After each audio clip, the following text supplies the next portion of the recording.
Ang lupaing ibinigay sa lahi ni Simeon. Ikalabing-siyam na kabanata. Ang ikalawang pinartihan ng lupa ay ang sambahayan ng lahi ni Simeon. Ang lupain nila ay nasa gitna ng lupaing ibinigay sa lahi ni Huda. Kasama rito ang Beersheba, o Sheba, Molada, Hazar-Shual, Bala, Ezem, Eltolad, Betul, Horma, Ziklag, Bet-Markabot, Hazar-Susa, Bet-Lebawat, at Sharuhen.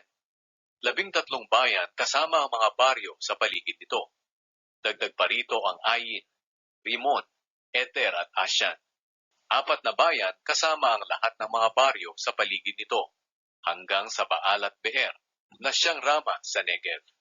Ito ang lupaing natanggap ng lahi ni Simeon na hinati-hati ayon sa bawat sambahayan. Ang ibang bahagi ng lupaing ito ay galing sa parte ng lahi ni Huda dahil ang ibinigay sa kanila ay sobrang maluwang para sa kanila. Kaya natanggap ng lahi ni Simeon ang kanilang lupain sa gitna ng lupain ng lahi ni Huda. Ang lupaing ibinigay sa lahi ni Zebulun. Ang ikatlong pinartihan ng lupa ay ang mga sambahayan ng lahi ni Zebulun. Ang hangganan ng lupain nila ay nagsimula sa Sarid. Mula roon papunta ito sa kanluran, sa Marala, sa Dabeshet, at patuloy sa daluyan ng tubig sa silangan ng Jokneam. Mula sa kabilang bahagi ng Sarid, papunta ito sa silangan sa hangganan ng Kislot Tabor, at patuloy sa Daberat hanggang sa Japhia. Mula roon papunta ito sa silangan sa Gat-Hefer, sa Et-Kazin, sa Rimon, at paliko papuntang Neya. Ang hangganan ng Zebulun sa Hilaga ay dumaraan sa Hanaton at nagtatapos sa lambak ng Ifta-El. Lahat ay 12 bayan, kasama ang mga baryo sa paligid nito.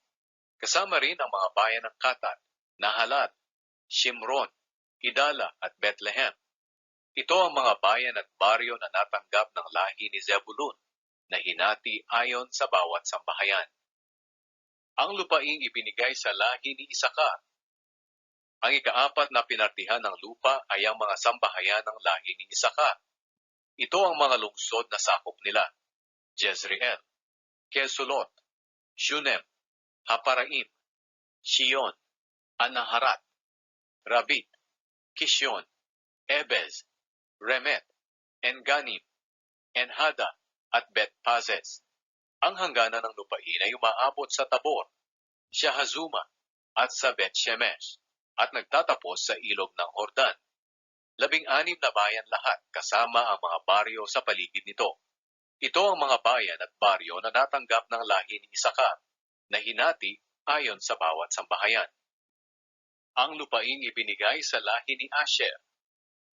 Ang ika-5 pinartihan ng lupa ay ang mga sambahayan ng lahi ni Asher.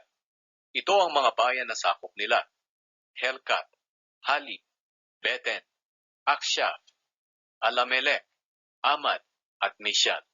Ang hangganan nitong lupain sa kanluran ay umaabot sa Carmel at Shihor-Libnat. Paliko ito pasilangan papuntang Bet-Dagon at umaabot sa Zebulun at sa lampak ng Ifta-El. Pagkatapos papunta ito sa Hilaga papuntang Bet-Emek at Niel. Papunta pa ito sa Hilaga hanggang Kabul, Ebron, Rehob, Hamon, Kana, at hanggang sa Malaking Sidon. Pagkatapos, liliko ito patungong Rama at sa napapadirang bayan ng Tyre, at papuntang Hosa, at nagtatapos sa dagat ng Mediteraneo.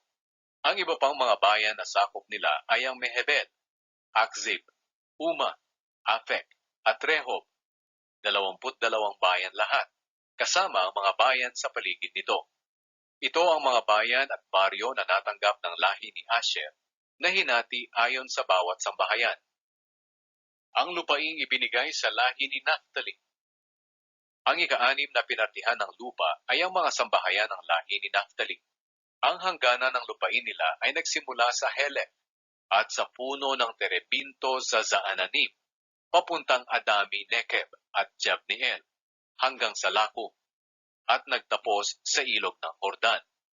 Mula roon, paliko ito sa kanluran papuntang Aznot Tabor, pagkatapos sa Hukok, hanggang sa hangganan ng Zebulun sa timog, sa hangganan ng Asher sa kanluran, at sa ilog ng Hordan sa silangan. Ang mga napapadirang lungsod na sakop ng lupaing ito ay ang Zidim, Zer, Hamat, Rakat, Kineret, Adama, Rama, Hazor, Kedesh, Edrei, En Hazor, Iron, Migdal-El, Horem, Bet-Anat, at Bet-Shemesh. 19 na bayan lahat, kasama ang mga baryo sa paligid nito. Iyon ang mga bayan at baryo na natanggap ng lahi ni Naphtali, na hinati ayon sa bawat sambahayan. Ang lupaing ibinigay sa angkan ni Dan. Ang ikapitong pinartihan ng lupa ay ang mga sambahayan ng lahi ni Dan. Ito ang mga bayan na sakop nila: Zora, Estaol, Irshemes, Shaalabin, Ayalon, Itla, Elon, Timna, Ekron, Elteke, Gibeton, Baalat, Jehud, Beneberak, Gatrimon, Meharkon, at Rakon, pati rin ang lupain na nakaharap sa Jopa. Nahirapan ang mga lahi ni Dan sa pag-agaw ng lupain nila, kaya nilusob nila ang Leshem at pinatay ang mga naninirahan dito. Naagaw nila ito at doon sila tumira. Pinalitan nila ang pangalan ito ng Dan, ayon sa pangalan ng ninuno nilang si Dan. Ito ang mga bayan at baryo na natanggap ng lahi ni Dan, na hinati ayon sa bawat sambahayan. Ang lupaing ibinigay kay Josue. Pagkatapos hatiin ng mga Israelita ang lupain nila, binigyan nila si Josue na anak ni Nun ng bahagi niya. Ayon sa iniutos ng Panginoon, ibinigay nila sa kanya ang bayan na hinihiling niya, ang Timnat Sera sa kabundukan ng Ephraim.